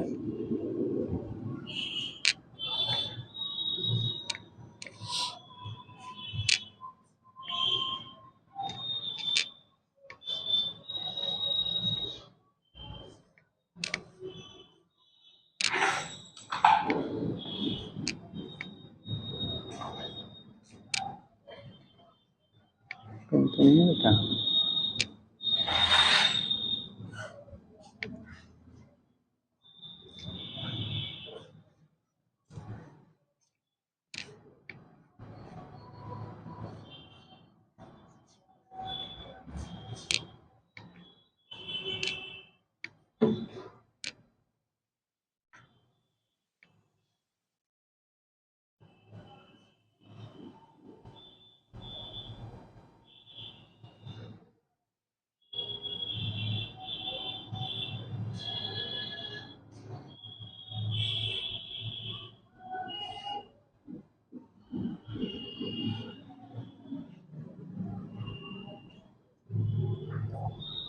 हो गया, जल्दी करिए। अब कितने लोग बताएंगे बेटा जो हमारी पोटेंशियल होगा, पोटेंशियल ड्रॉप होगा किस कैपेसिटर के थ्रू ज़्यादा होगा, जिसके कैपेसिटेंस की वैल्यू लार्ज होगी या स्मॉल होगी। पोटेंशियल ड्रॉप जो होगा किस कैपेसिटर के थ्रू ज़्यादा होगा, जिसका पोटेंशियल डिफरेंस की कैपेसिटेंस की वैल्यू लार्ज होगी या स्मॉल होगी। हाँ जी,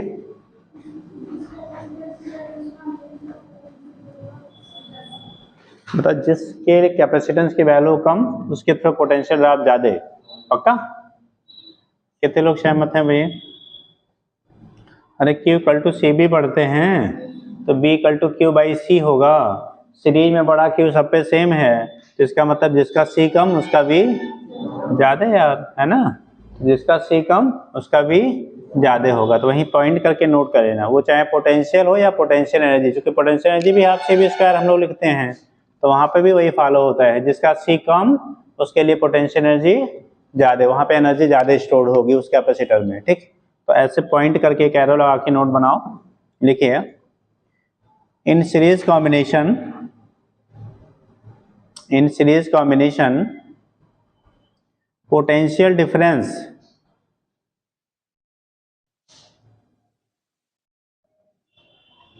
potential difference and energy distribute in the potential difference and energy distribute in the reverse ratio of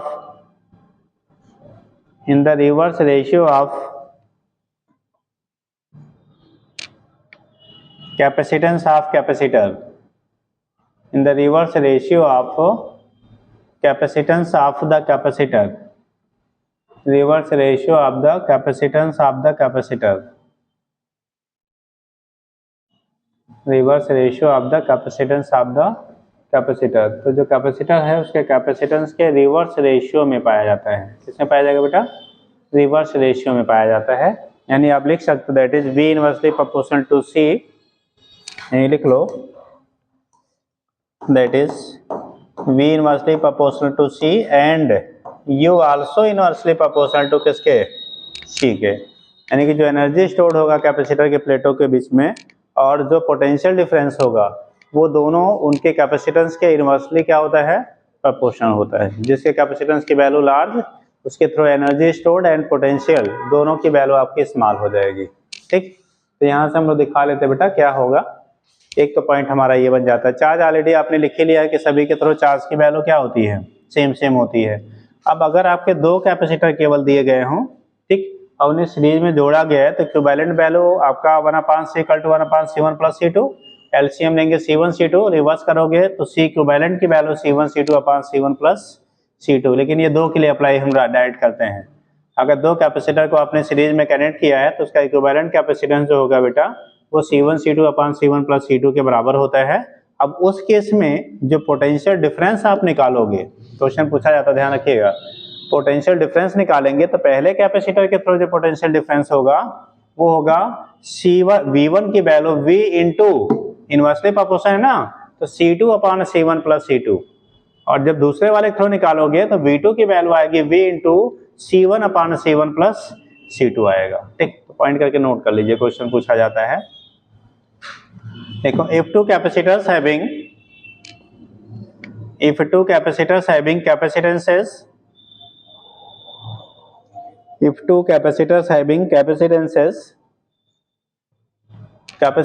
C1 and C2,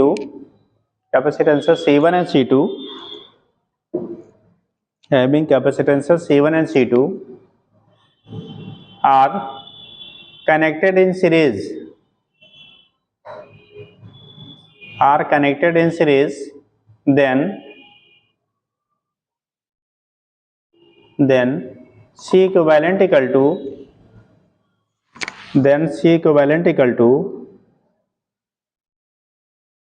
C1 C2/C1 + C2, C1 C2/C1 + C2, C equivalent equal to C1 C2/C1 + C2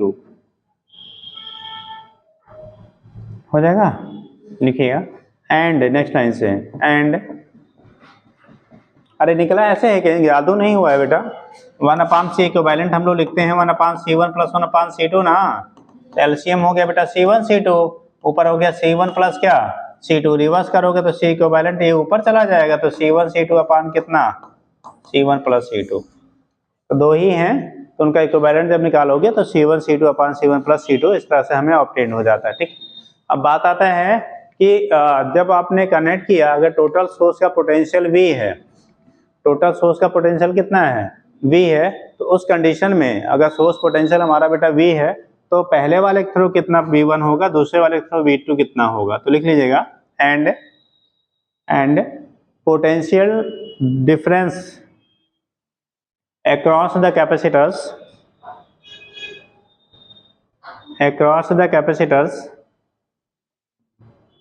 are given as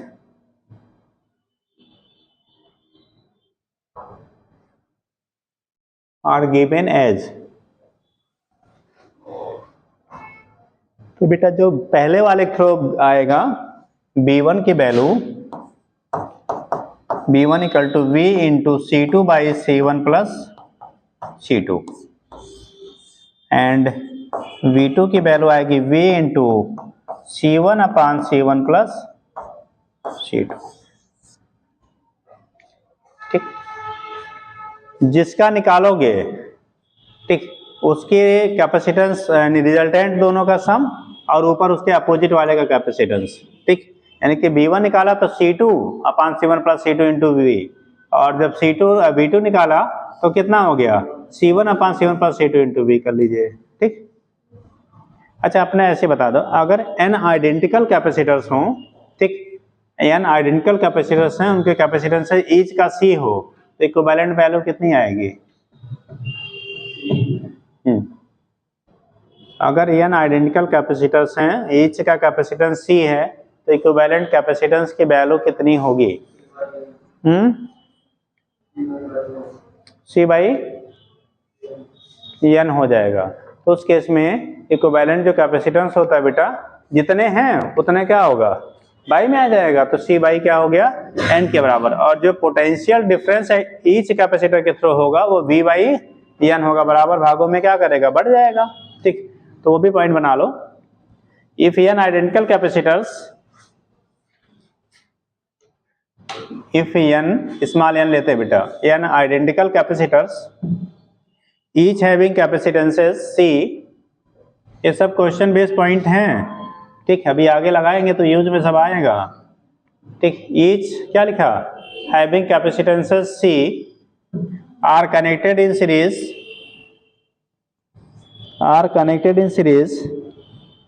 with a supply voltage V,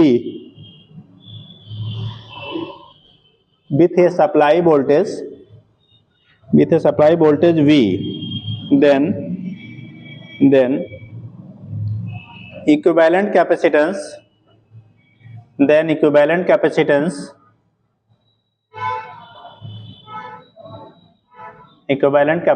लिखेगा C equivalent equal to C by n। C equivalent की जो value होगी बेटा C by कितना हो जाएगा n, C equivalent equal to C by n। तो equivalent capacitance की वैल्यू 1 अपान n टाइम होगा। एंड नेक्स्ट लाइन से लिखो, and potential difference across each capacitor, and potential difference across each capacitors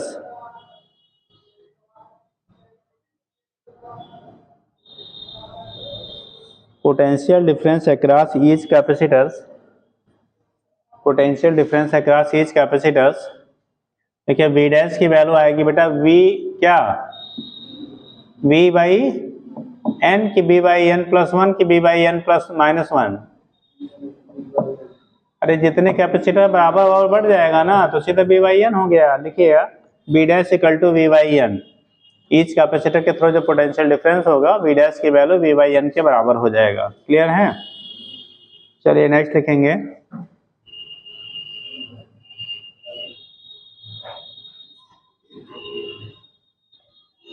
अगर n प्लेटों को हम लोग बेटा क्या करें सीरीज में जोड़ दें, n प्लेटें हैं उनको सीरीज में जोड़ दिया जाए तो कितने कैपेसिटर का वो फॉर्मेशन करेंगे?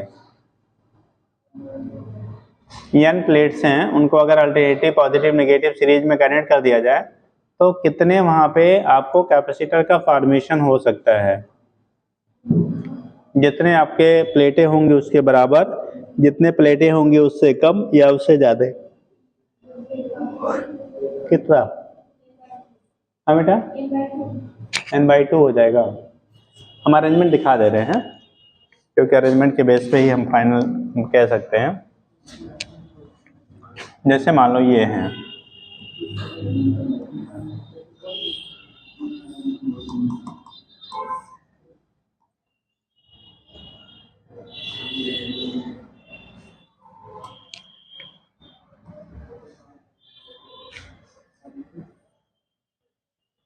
इस तरह से बेटा n प्लेटें हैं, ठीक, n प्लेटें हैं, सभी आइडेंटिकल साइज की हैं। अल्टरनेटली प्लस माइनस जो भी चार्जेस आपका वहाँ पे इंड्यूस होगा। तो अगर n प्लेटें आपने लिया तो कितने कैपेसिटर्स आप बना सकते हैं? टोटल आपके dot dot dot n capacitors ऐसे जोड़े, n प्लेटें जुड़े, कैपेसिटर नहीं, n प्लेटों को जोड़ा गया, इस तरह से अरेंज किया गया है, तो कितने कैपेसिटर बनेंगे?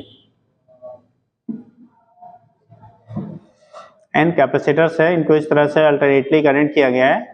पहले वाले मान लो कैपेसिटर को एक पॉजिटिव टर्मिनल हमने दे दिया, पॉजिटिव पोटेंशियल, लास्ट वाले को एक नेगेटिव दे दिया। तो उस केस में एक पॉजिटिव हो गया और दूसरा वाला क्या हो गया बेटा? नेगेटिव हो गया। तो ये पॉजिटिव था, दूसरा वाला नेगेटिव है, तो बोला क्या जा रहा है, इस टर्मिनल को आप पॉजिटिव पोटेंशियल दे दिया, दूसरे टर्मिनल को नेगेटिव पोटेंशियल दे दिया। तो यहाँ पे जो कैपेसिटर्स हमारे बन रहे हैं ना, कितने बनेंगे? ऐसे कितने कैपेसिटर बनेंगे? सोच के बताओ जरा। n/2, 2n, n+1, n-1 या कुछ और इसके अलावा? क्या क्या बता डाला यार, खाली हम कैपेसिटर कितने बनेंगे इतने पूछ रहे हैं। कितने कैपेसिटर बनेंगे हम उतना ही पूछ रहे हैं बेटा। कितने कैपेसिटर का फॉर्मेशन होगा, केवल इतना ही बताना हमको। इस तरह से बनाए जाए तो कितने कैपेसिटर हमारे बन जाएंगे?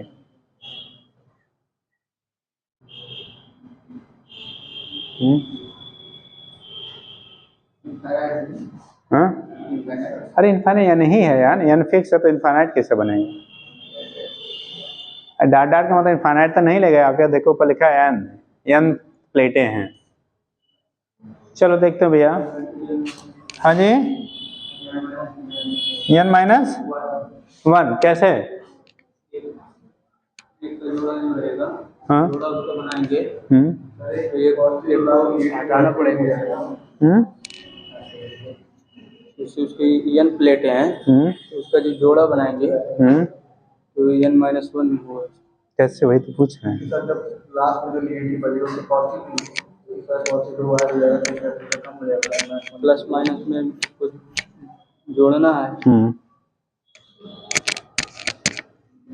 चल देख के बता रहे हैं लोग कुछ, हम दिखाएंगे बेटा। अगर ये हमारा इस टर्मिनल को हम लोग पॉजिटिव ले लिया, कैसा पॉजिटिव, तो इंडक्शन से इस प्लेट पे क्या डेवलप होगा? अंदर की तरफ नेगेटिव। जब ये नेगेटिव तो इधर वाला पॉजिटिव, ये पॉजिटिव तो इधर वाला नेगेटिव, फिर इधर वाला पॉजिटिव, फिर इधर वाला नेगेटिव,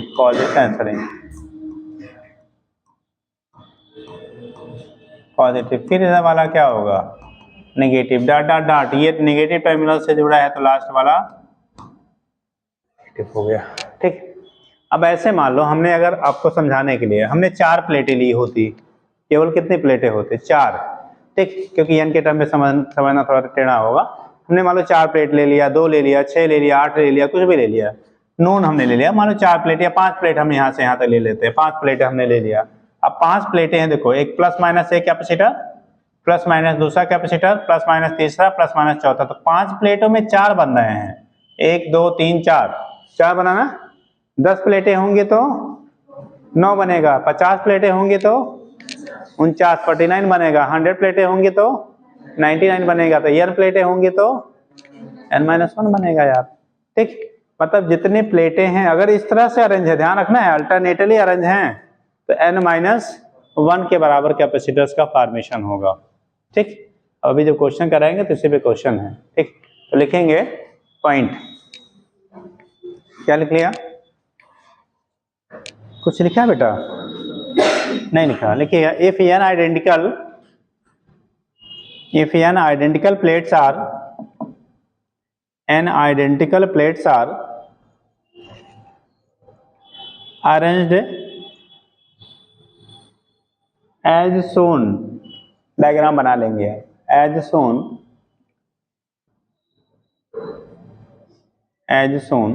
in figure या as shown लिख लो, then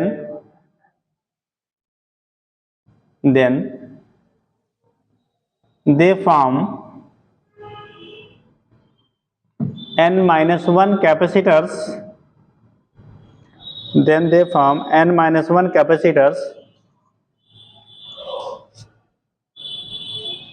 in series, n-1 capacitors in series,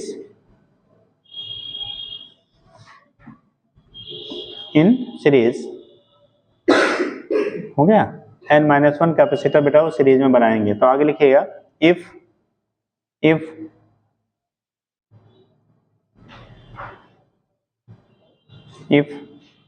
each capacitor has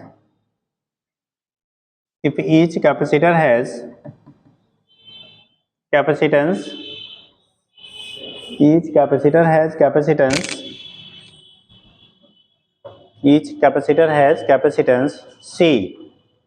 C equal to, लिखिए कैपेसिटेंस C इक्वल टू, एक प्लेट के लिए क्या लेते थे, epsilon naught A by D लेते थे, epsilon naught A by D. Then equivalent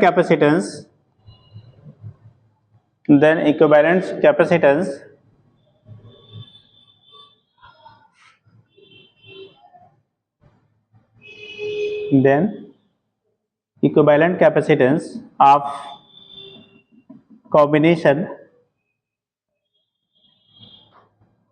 अब n-1 कैपेसिटर बनना है ना, जैसे हम लोग लिखा था C बाई n हो जाता था जब n कैपेसिटर को जोड़ते थे सीरीज में आइडेंटिकल, तो यहाँ पे C अपान n-1 की जगह पे हो जाए n-1 और C की value epsilon naught A by D, तो ये आएगा C इक्विवेलेंट की जो वैल्यू आएगी C equivalent equal to C upon n- क्या आएगा 1, और C की value epsilon naught A by n-1 into कितना D, तो C इक्विवेलेंट जो आपका होगा बेटा वो epsilon naught A upon n-1 into D के बराबर होगा, अगर इस तरह से अरेंज करके आपको दी गई हैं तो, ठीक, मतलब अल्टरनेटली अगर जुड़ी हुई हैं तो डायग्राम जरूर बना लीजिए क्योंकि उसी के बेस पे कॉन्सेप्ट है ये।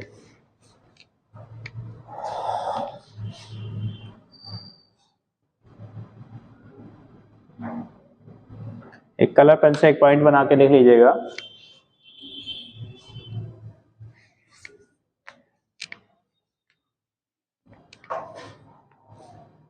बोले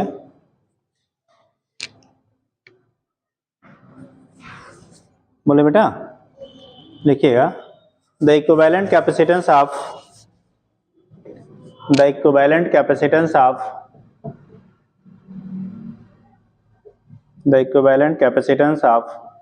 सीरीज कॉम्बिनेशन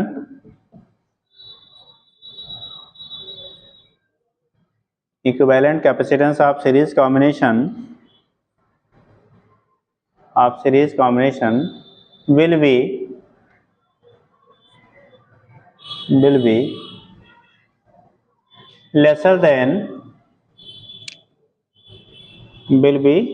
lesser than किससे बेटा,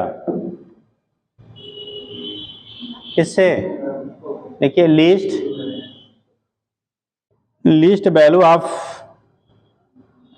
capacitor connected in combination, least value of capacitor connected in combination,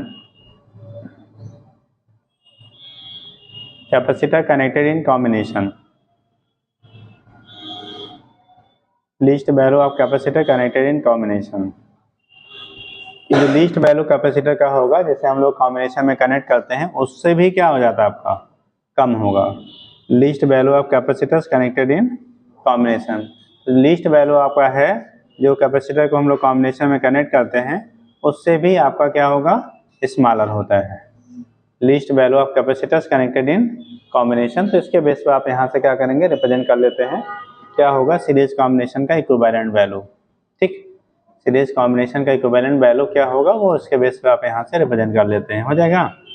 B dash की वैल्यू हो गई वी बाई क्या, एन के बराबर हो गया, ठीक।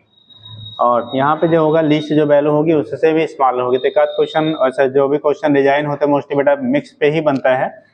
टाइम क्या हो रहा है, पैरेलल हो नहीं पाएगा। एक सीरीज पे क्वेश्चन कर लीजिए, अब पैरेलल पे पैरेलल करने के बाद ही मैक्सिमम क्वेश्चन दोनों होता है जो कंबाइंड बनते हैं। तो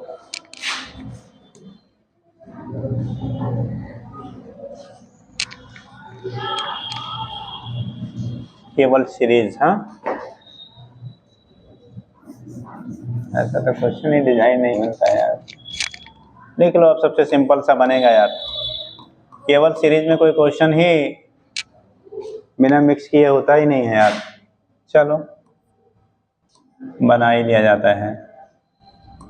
2 माइक्रोफैरड, 4 माइक्रोफैरड, 8 माइक्रोफैरड, ठीक। 3 कैपेसिटर दिया गया, इसको एक 20 वोल्ट सप्लाई से जोड़ दिया गया, ठीक। तो बोला क्या जा रहा है, फाइंड इक्विवेलेंट कैपेसिटेंस, लिखिएगा find equivalent capacitance and charge on 4 microcoulomb capacitor, microfarad capacitor and charge on 4 microfarad capacitor. Equivalent capacitance निकालना है और 4 माइक्रोफैरड वाला जो कैपेसिटर है उसके प्लेटों पे चार्ज की वैल्यू क्या होगी वो निकालनी है।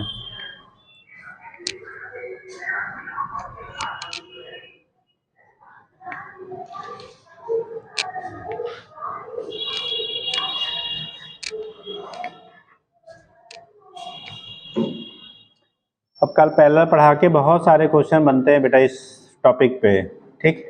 कॉम्बिनेशन पे अगर आपके पास कोई ऑब्जेक्टिव बुक होगी देखेंगे तो एक तरफ से पूरा कॉम्बिनेशन ही है, ठीक। और वो भी पूछे जाने वाले हैं, बार बार रिपीट होते रहते हैं, तो थोड़ा सा एक बार देख के आइएगा, जल्दी करिए।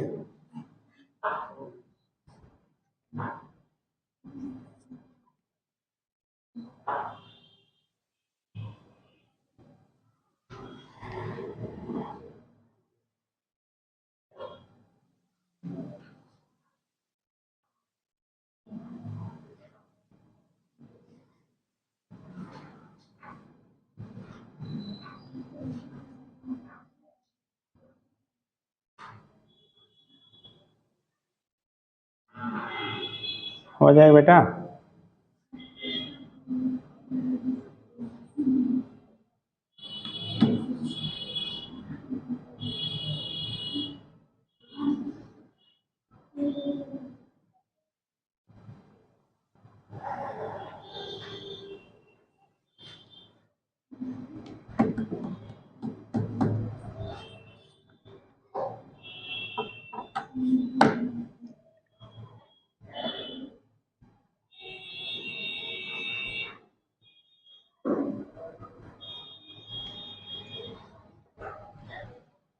बताएं आ गया। चार्ज कैपेसिटेंस देखो 1/c की वैल्यू जो आई होगी बेटा C इक्विवेलेंट 1/2 + 1/4 + 1/8, एलसीएम क्या आएगा 8, 4 + 2 + 1, 1/c इक्विवेलेंट हो गया। तो C इक्विवेलेंट आएगा बेटा 8/7। अब डिवाइड करेंगे 1.14, देखो लोवेस्ट वैल्यू कितना था 2, उससे भी कितना है ये लेसर है। तो हमेशा इस सीरीज का इक्विवेलेंट वैल्यू लोवेस्ट वैल्यू से भी क्या होगा कम होगा। और जब चार्ज निकालोगे तब बेटा Q इक्वल टू होता CB। हमारे पास दो तरीके हैं, एक तो है कि हम सबके थ्रू अलग अलग पोटेंशियल निकालें, तब तो कि इंडिविजुअली निकालेंगे, लेकिन उससे अच्छा क्या है कि हम जानते हैं सीरीज में सबके लिए सेम रहता है। अब वही होगा जो सोर्स से आपका चार्ज फ्लो करेगा सर्किट में, तो सीधे Q equal to C equivalent into V कर दो यार। C इक्विवेलेंट कितना है 8/7 इंटू V की वैल्यू कितना है 20, तो आ गया 160 अपान कितना 7। अब डिवाइड करना चाहिएगा तो इतना कूलाम हो जाएगा, माइक्रो कूलाम में आएगा बेटा। इतना माइक्रो कूलम आपका क्या हो जाएगा, चार्ज की वैल्यू जो भी आप चाहेंगे डिवाइड कर लीजिएगा, हो जाएगा। तो ये तो फिर से फिलहाल सबसे सिंपलेस्ट कंडीशन जो बनता है वो यहाँ से कर लेते हैं, बाकी फिर आप कल करिएगा।